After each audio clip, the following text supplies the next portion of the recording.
This tutorial will cover the peer review process, including what does it mean when something is peer reviewed, and what is the process like in order to make something peer reviewed. Your instructor may require you to find peer-reviewed sources for your project or paper. Let's find out what that process really means and why it gets that special label. When something is peer-reviewed, it means it goes through a rigorous editing and approval process.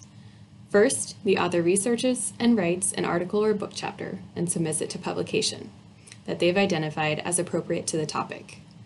Scholarly journals can be super specialized, like the Journal of Population Economics, or they can be very broad, like science. Each peer-reviewed journal will have their own peer review process, but for the most part, that submission goes through multiple checkpoints.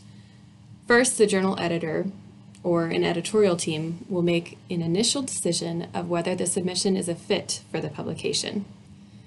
If the editor decides a submission is a fit, they send it on to several peer reviewers, sometimes called referees, who are experts in the field or on the topic, in order to assess the quality of the submission and determine whether it's an important contribution to the field, whether it follows sound research practices and methods, and whether the evidence matches up to the conclusions.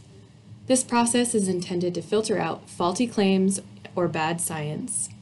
The reviewers make recommendations back to the editor. If revisions are requested, the author must revise and resubmit, going through those multiple checkpoints again. If a submission receives approval, it goes on to be published in a final publication available to journal subscribers, oftentimes libraries, to share new and developing research with others.